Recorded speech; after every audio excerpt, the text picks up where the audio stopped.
mentioned, we're setting up a multispectral LiDAR facility, and to be frank, I'd really rather speak about that right now. But however, I was invited to talk about terrestrial LiDAR, and so that's what we'll do for the next 15 minutes or so. Interestingly, when Ron asked, I said, yeah, no problem, I've got lots of presentations on terrestrial LiDAR or terrestrial laser scanning. Been doing this for years. So then I went through my materials and realized I haven't actually given a TLS and forestry type talk in 7 years. And that kind of made me think, well, why? It's been a while. UAVs. I guess that's the new trendy technology, and actually in many regards, maybe UAV technology is taking the place of those kind of localized data collections. So maybe it's no surprise that things have been quiet on the TLS front. So what I'll do is I'll give you a little bit of history. We actually did pioneer some of the early uses of TLS for forest inventory, and I'll fast forward to kind of where we're at with the technology today. There have been quite a few advances over that time. Although I myself am not responsible for those advances, my co-author on this presentation is Dr. Zhojin Ji. I say doctor because his PhD defense is actually this coming Tuesday. He's one of my PhDs, and he's been dedicating his efforts towards automation. Historically, a lot of TLS work was extremely manually intensive, and so that has always been kind of the holy grail, is to try and automate all of the data extraction, and so that's where he's put most of his effort. So I'll present a little bit on technologies, perspectives, different types of data, different views, different flavors of terrestrial LiDAR data, how it all started and where we're at right now, and then maybe some next steps. So if we look at the web of science, just look at the last 10 years or so, that's 2010, 2018, and if we do a search on terrestrial, LiDAR, and trees, what we can see is that there's been a fairly rapid increase in publications, around about just over 2,000 or so in the last 12 months, and very few around 10 years ago. And I think a lot of that is because of the movement towards automation. Now, interestingly, our first experiments with terrestrial LiDAR and forest inventory go all the way back to 2001, 2002. Planned in 2001 and then implemented in 2002, published in 2004. Maybe not a lot of publication in the meantime. Now, the title of the presentation is TLS, Terrestrial Laser Scanning, but we're also using the word LiDAR almost synonymously.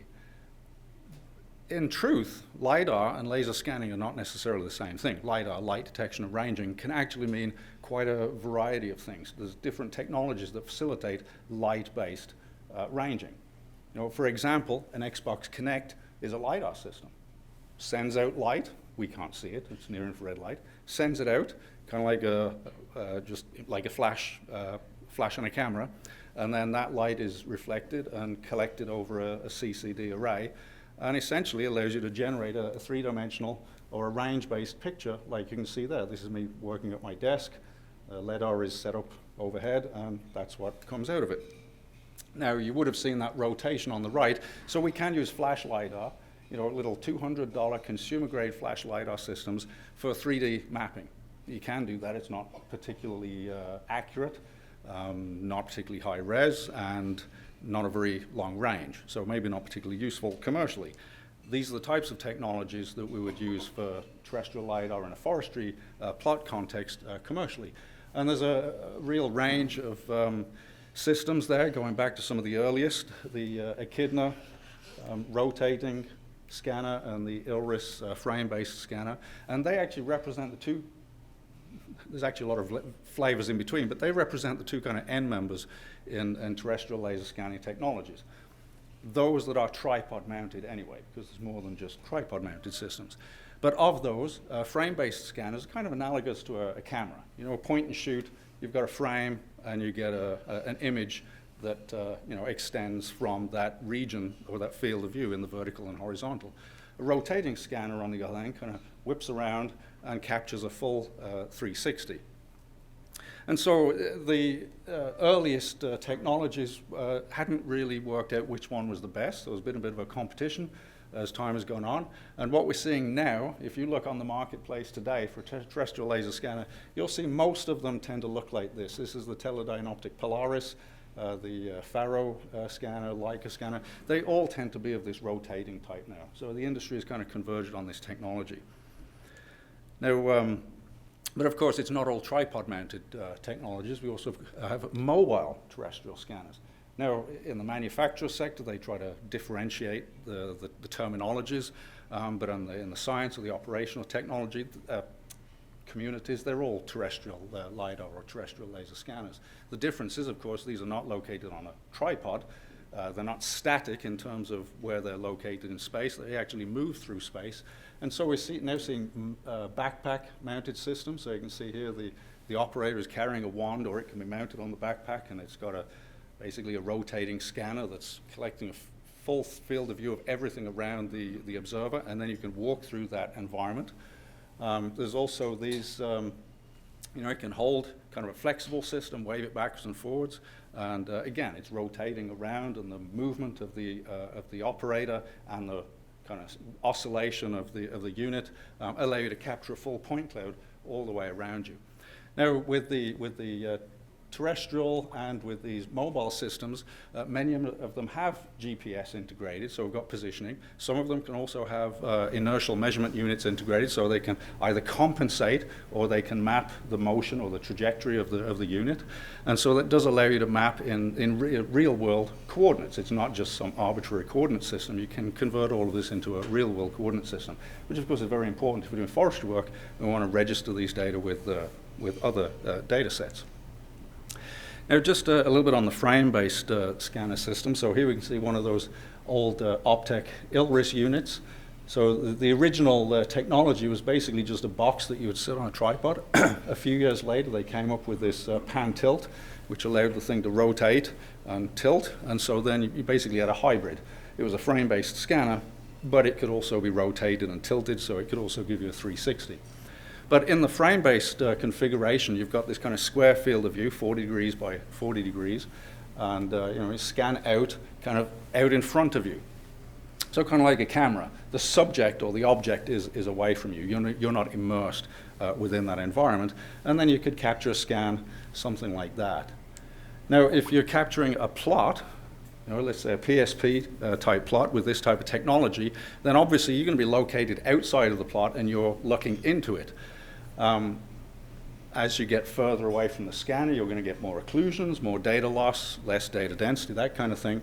And so you have to be quite strategic over how you set the scanners up in order to capture the full plot environment. So if we imagine that this is let's imagine it's circular, but it could be a square plot. Let's imagine that's our area of interest. We have to make sure, of course, that the field of view of those individual scans represent that entire area. Now, you might think, oh, well, just put one side, one the other, we'll get everything. Well, in reality, it's very challenging to align any kind of point cloud data when you're diametrically opposed. So in reality, you need at least 3 different view perspectives in order to align the scan data. And in all practicality, you need even more than that. So it can be quite tedious using this kind of technology to get a full plot.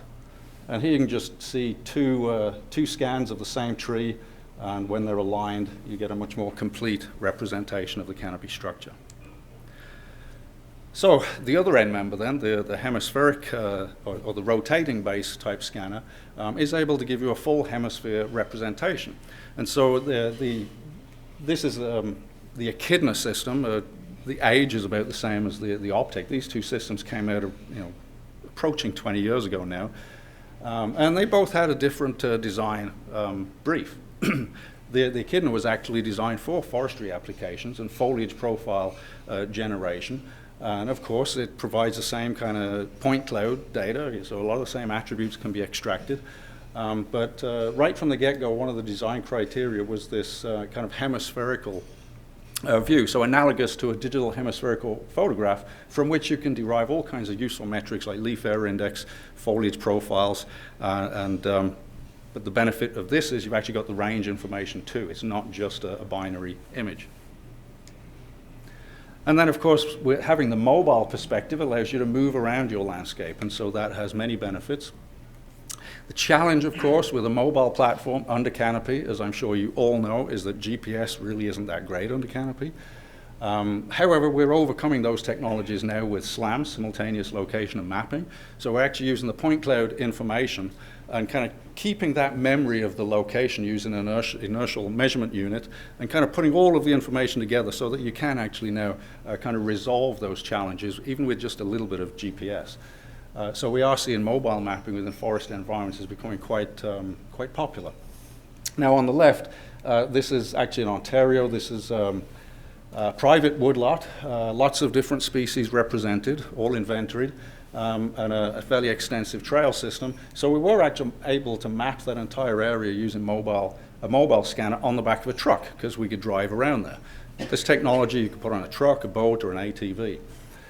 This I just grabbed from that URL from the Green Valley International website, and this is one of their new technologies. It's that Lie backpack system where you basically walk around and scan everything, extract DBHs and heights and all that kind of information.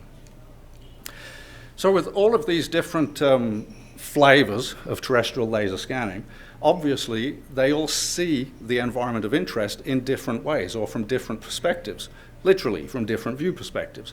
And so therefore the point clouds, the three-dimensional point clouds, will also have different geometric attributes associated with them. You know, a LiDAR point cloud is not necessarily the same as another LiDAR point cloud.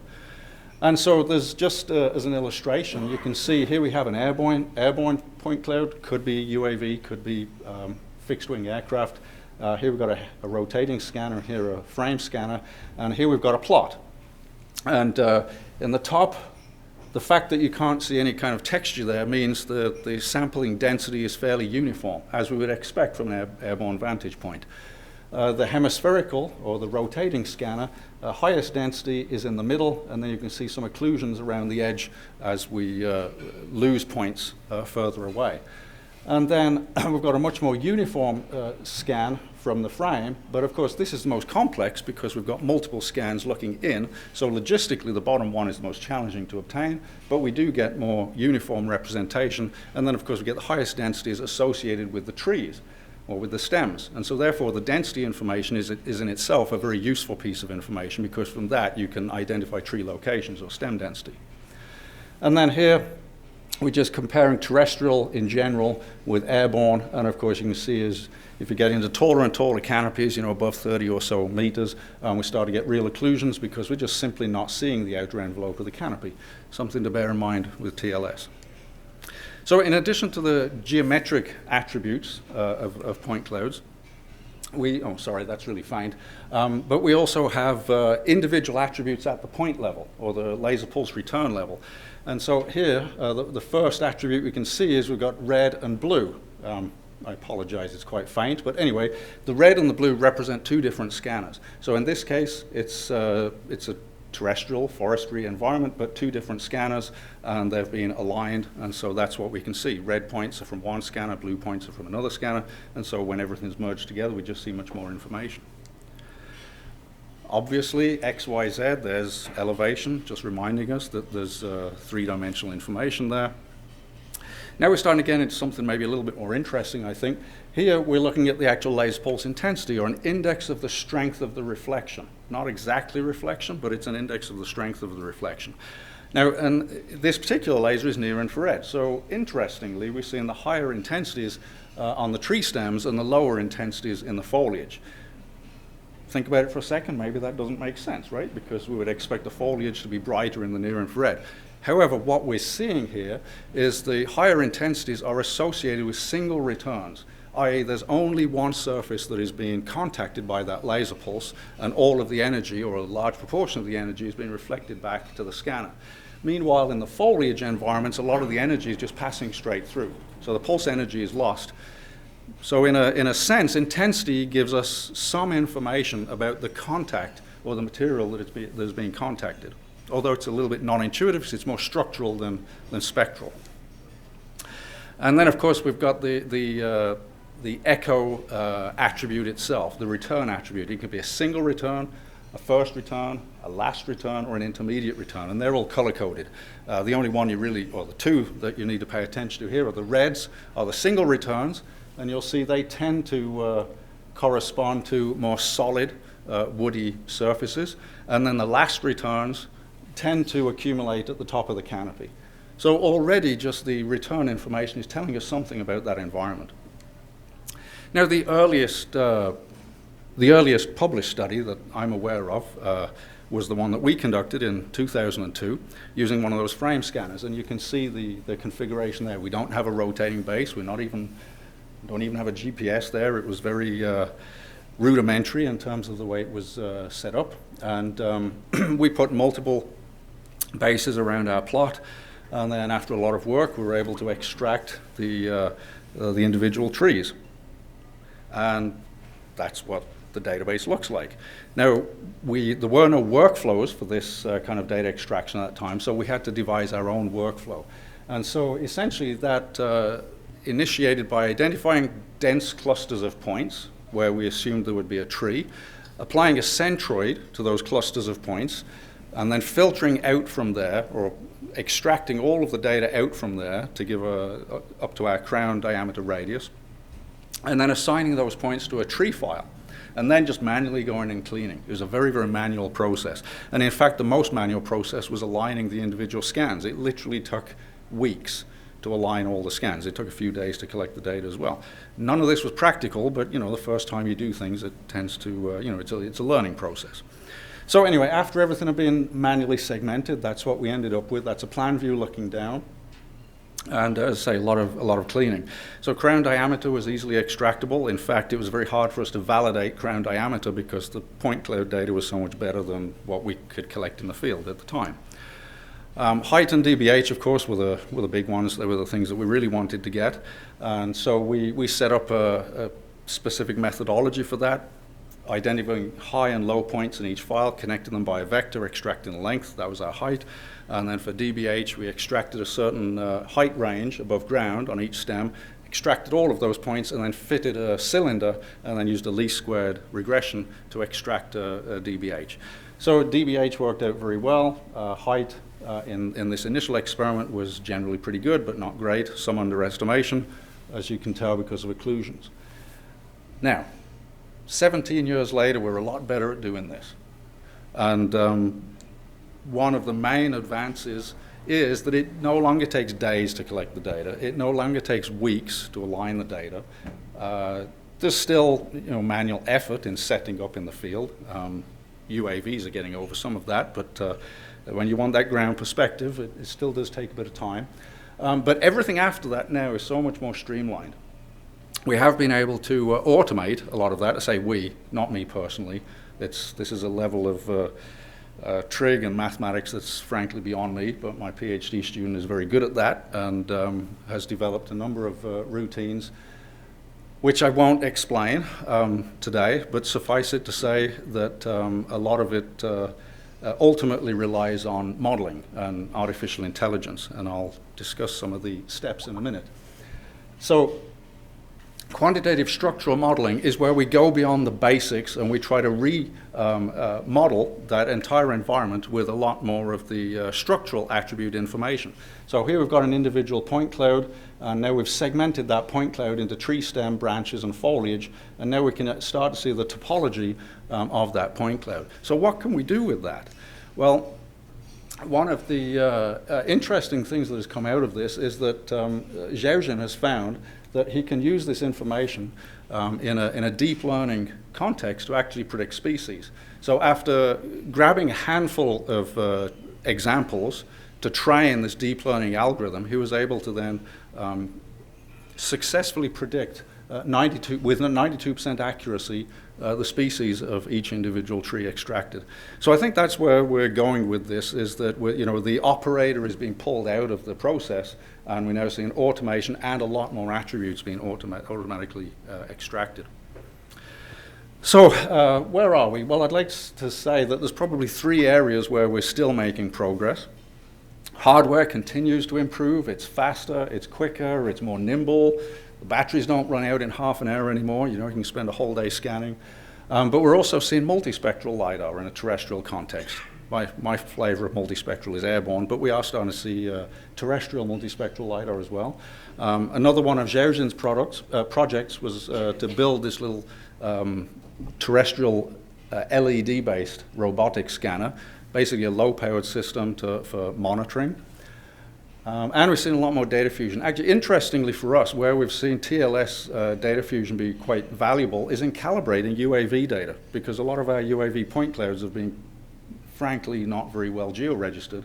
But the TLS data, because of their almost perfect geometry, have been good as a calibration tool. Lots of advances on the software side. We're seeing a lot more machine learning, a lot more deep learning. So basically, artificial intelligence is taking the operator out. And we're seeing applications beyond basic FRI. So we're seeing species extraction being automated. We can now look at shrubs and juveniles and a lot more information. So I'll end it there with a little plug for the Ecosystem Diagnostic Imaging Facility, not TLS, but mostly multispectral LiDAR. Okay, thank you very much.